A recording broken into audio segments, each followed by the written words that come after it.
Olá, meu nome é Arthur Martins, eu sou professor de Física.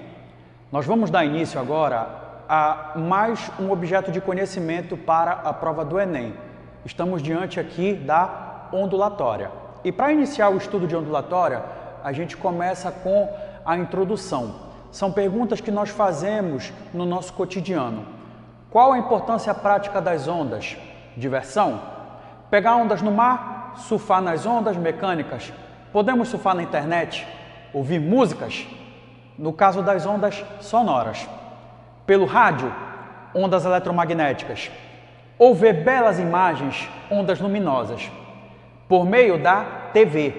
Ondas eletromagnéticas. Comendo pipocas feitas no micro-ondas? Ondas e mais ondas entre nós. Então, a gente vai entender quais tipos de ondas se encontram diante de nós aqui na nossa natureza. Graças às ondas aqui existem muitas das maravilhas do mundo moderno, como a televisão, o rádio, as telecomunicações via satélite, o radar e o forno de micro-ondas, ultrassons, entre outras.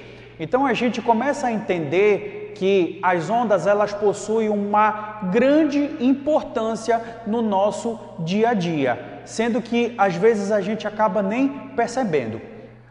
Ondulatória. Vamos falar de ondas, o que vem a ser as ondas. Bem, chamaremos então de onda todas e quaisquer perturbações do meio caracterizada pelo transporte de energia e quantidade de movimento sem o transporte de matéria. Como a gente pode perceber aqui, eu tenho uma torneira que está gotejando. Então, essas gotas, elas vão bater aqui nessa água que inicialmente estava parada no recipiente e vão provocar ondas de natureza circular. Aqui, ondas oscilantes, como eu havia dito, eu posso colocar quaisquer corpos no mar, numa piscina, que as águas oscilam e não há a mudança de ponto, sempre vai haver aquela mudança vertical. Aí para aquela seguinte ideia, vertical, horizontal. Então a gente vai recorrer ao estudo do plano bidimensional daqui a pouco. No estudo da ondulatória é importante entender a classificação das ondas. Elas podem obedecer 3 critérios, quanto à natureza, com relação à direção de propagação e quanto à direção de vibração. Bem, quanto à natureza, nós classificamos as ondas quanto mecânicas e eletromagnéticas. Mecânicas são ondas que precisam de um meio material para se propagarem. Um exemplo clássico é o som. O som, ele provoca a vibração das moléculas de ar até atingir os meus ouvidos. Por isso eu sou capaz de me escutar. O som, ele é uma onda mecânica. Já as ondas eletromagnéticas não precisam de um meio material para se propagar, ou seja, elas conseguem se propagar no vácuo. Um exemplo clássico é o filme Jornada nas Estrelas ou o mais atual Star Wars, onde nós percebemos alguns errinhos no filme. Lá no espaço sideral é vácuo, ausência total de matéria. Portanto, é inadmissível a propagação de sons ou qualquer barulho de qualquer natureza. Bem, classificação em relação à direção de propagação. Nós temos ondas unidimensionais, bidimensionais e tridimensionais. As ondas unidimensionais, pelo próprio prefixo uni, quer dizer uma dimensão, ou seja, eu me refiro a comprimento. Só se propagam em apenas uma dimensão, ou seja, uma linha reta, como a onda em uma corda ou as oscilações de uma mola, por exemplo. Aqui, pelo que eu posso perceber, eu estou provocando a oscilação de uma mola e, consequentemente, de uma corda. Eu tenho aqui a onda se propagando em uma linha, uma única dimensão. Nas ondas bidimensionais, eu tenho ondas que se propagam em 2 direções, x e y, respectivamente os eixos horizontal e vertical, como a onda provocada pela queda de um objeto na superfície da água. Na imagem, nós temos uma gota d'água perturbando uma superfície de água parada. Isso também pode ocorrer se nós jogarmos uma moeda. Nas ondas tridimensionais, nós temos ondas se propagando em todas as direções possíveis, como as ondas sonoras e a luz. Nós percebemos que as ondas tridimensionais possuem a capacidade de realizar contornos a fim de atingir referenciais em pontos distantes. Na direção de vibração, ou quanto à forma, nós temos dois tipos. As ondas longitudinais são ondas onde a direção de vibração e a direção de propagação são coincidentes. Exemplos de ondas longitudinais são as ondas sonoras. O alto-falante vibra no eixo X e as ondas seguem essa mesma direção.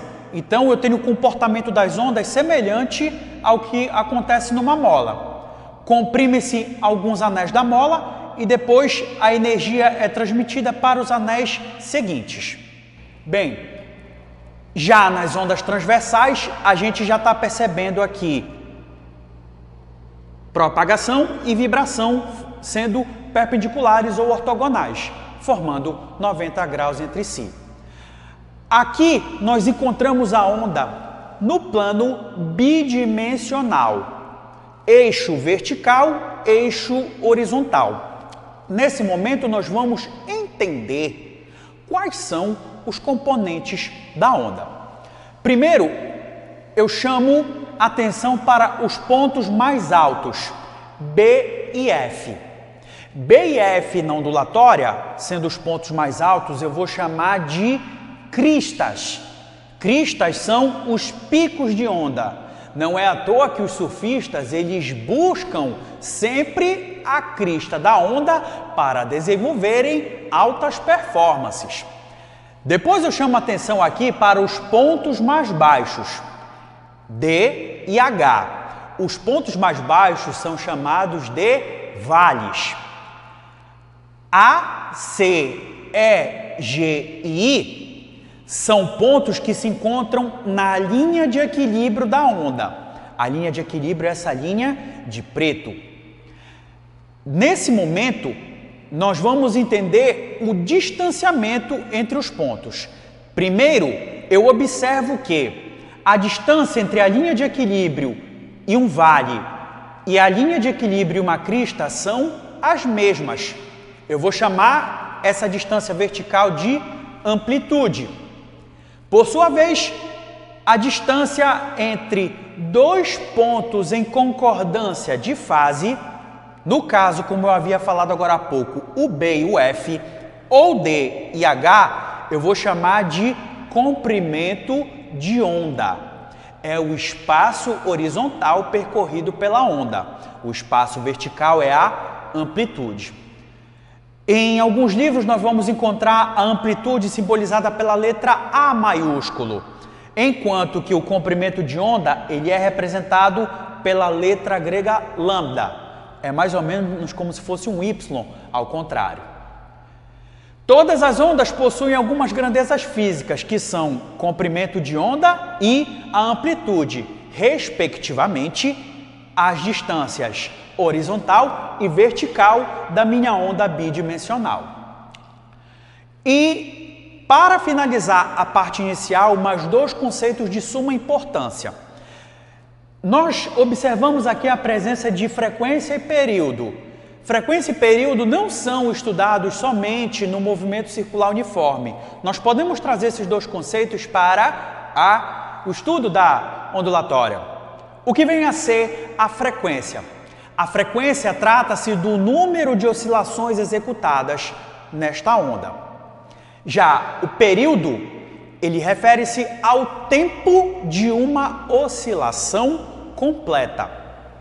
E, por sua vez, podemos relacionar período e frequência de forma simultânea. Matematicamente, a frequência ela vai se tratar do inverso do período. Frequência 1 sobre t. Ou o contrário, período é o inverso da frequência.